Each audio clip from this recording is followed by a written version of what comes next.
Hello সবাইকে শুভ কালী পুজো। সকাল সকাল উঠে স্নান টান করে রেডি হয়ে বেরিয়ে পড়েছিলাম। আজকে আমার পড়া ছিল, মানে আমার টিউশন ছিল, সেখানে গেছিলাম। দেন বাড়িতে এসে আমি লুচি আর ছোলার ডাল দিয়ে আমার ব্রেকফাস্ট করেছিলাম।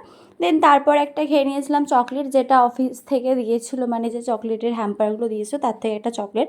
দেন আমার বাড়ির সামনে এসেছিলো হচ্ছে ঝুড়িওয়ালা, সেখান থেকে আমি একটা মেকআপ অর্গানাইজ নিয়েছিলাম। অনেক দিন ধরে খুঁজছিলাম, ফাইনালি পেয়েছি, বাট নিজের পছন্দ মতন কালার পাইনি। ঠিক আছে, চলবে চলবে, তাতে কিছু অসুবিধা নেই।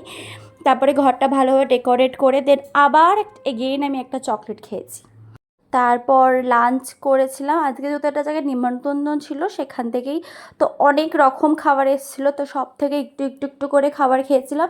আর তার থেকেও বড় কথা হচ্ছে, আমি প্রায় 1 মাস পর আমি হাত দিয়ে খাবার খেয়েছি, কারণ আমি নেল এক্সটেনশন করিয়েছিলাম, চামচ দিয়েই খাচ্ছিলাম আমি।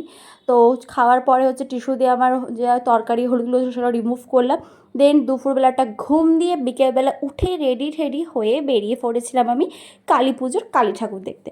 ফার্স্টে প্ল্যান ছিল না, তারপর আমার একটা ভাই আছে, ওকে আমি কল করলাম। ওর বাড়ির সামনে প্রচুর কালী পুজো হয়, প্রচুর মানে প্রচুর। ওখানে যেতে এত ভিড়, এত রাস্তায় জ্যাম ছিল।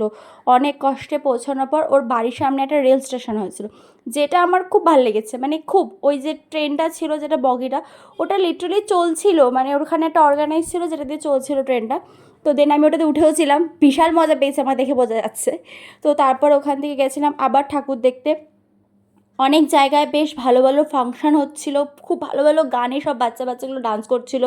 একটা বড় মেলা ছিল, সেখানে গিয়ে একটা চাবি রিং আমার খুব পছন্দ হয়েছে, বাট আমি নিইনি, পরে নেবো বলে। দেন তারপর ওখান থেকে আরও ঠাকুর দেখতে গেছিলাম, আরও প্রায় আমি কালকে 7 থেকে 8টা ঠাকুর দেখেছি মিনিমাম। দেন ওখান থেকে গেছিলাম, একটা রাজস্থান বলে ঠাকুর হয়েছিল, রাজস্থানের থিম হয়েছিল, সেটা খুব সুন্দর ছিল। দেন খেয়ে নিলাম একটু ঘুগনি। তারপরে আবার ঠাকুর দেখতে বেরিয়েছিলাম। প্রচুর হেঁটেছি, প্রচুর, মানে যতটা মানুষের দুর্গাপুজোয় না হাঁটে, আমি কালকে কালী পুজোতে ততটাই হেঁটে নিয়েছি। দেন ওখান থেকে কালী ঠাকুর দেখেছিলাম। ওখানে একটা জায়গায় জীবন্ত কালী ঠাকুর হয়েছিল, মানে ভূতের সব করেছিল, সব ভূত থুত ছিল জঙ্গলের মধ্যে। তারপর একটা কালী ঠাকুরকে সাজিয়েছিল, শিব ঠাকুর সেজেছিল, সুন্দর, বেশ ছোটো ছোটো পুজো ছিল ওখানে। তারপর ওখানে একটা জোরাসিক পার্ক করেছিল, সেটা আমার খুব ভালো লেগেছিলো। দেন দেখে বাড়ি ফিরেছি। বাড়ি ফিরে এসে আমি আগের দিন যেটা নিয়ে এসেছিলাম রং মশাল, ওগুলোই ফাটিয়েছিলাম, ওটার জন্য মাটা ভিডিও করে দিচ্ছিলো। দেন এইভাবেই আমার কালী পুজোর দিনটা গেল। তো আজকের জন্য এইটুকুনি, টাটা, চলি, সবাই ভালো থাকবে, আর শুভ কালী পুজো।